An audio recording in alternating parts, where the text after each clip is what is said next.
नमस्कार, मैं अमित कुमार आज आपके सामने फिर उपस्थित हुआ हूँ अपनी मन की बात लेकर। किधर गए गोदी मीडिया के वो दोनों एंकर जो बता रहे थे कि चीन अब नास्तिक है, इकलौती औलाद है, वह कभी जंग नहीं कर पाएंगे, उनके हथियार में जंग लग चुकी है। आज हमारे 20 जवान शहीद हो गए। कहीं न कहीं इसकी जिम्मेदार मीडिया भी है। जब सरकार से सवाल करना चाहिए था तो ये भविष्यवाणी कर रहे थे।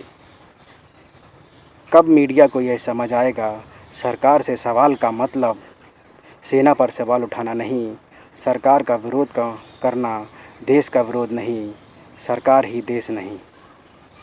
लोकतंत्र में विरोध बहुत ज़रूरी है क्योंकि लोकतंत्र की नींव विरोध पर टिकी हुई है। मीडिया का यह फ़र्ज़ बनता है कि वह समाज के हर उस अंतिम व्यक्ति की आवाज़ बने, क्योंकि मीडिया लोकतंत्र का चौथा खंभा कहा जाता है और मीडिया की यह जिम्मेदारी है, इस चौथे खंभे की यह जिम्मेदारी है समाज के हर उस अंतिम व्यक्ति की आवाज़ सरकार तक पहुंचाए। और मीडिया का काम ही यह है कि ये जनता और सरकार के बीच बातचीत का माध्यम है।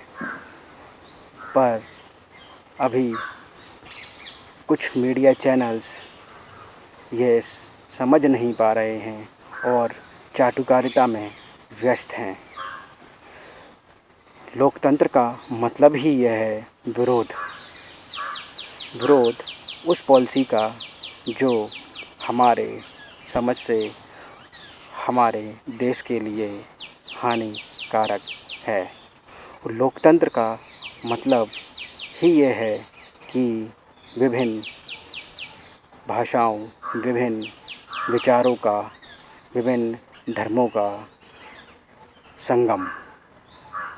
लोकसभा में 545 सांसद बैठते हैं, अपने अपने विचार रखते हैं, उस पर मंथन होता है, तब जाके देश में कोई पॉलिसी बनती है।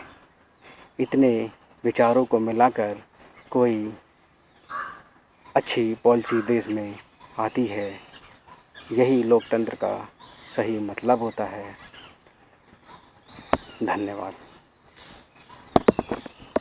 चीन के ज्यादातर सैनिक अपने माता पिता की इकलौती संतान हैं। ऐसे में मुमकिन है कि युद्ध की स्थिति में चीन के सैनिक देश से पहले अपने परिवार के बारे में सोचेंगे, और ये वो इकलौती संतान हैं जिन्हें उनके माँ बाप ने बड़े नाजों से पाला है।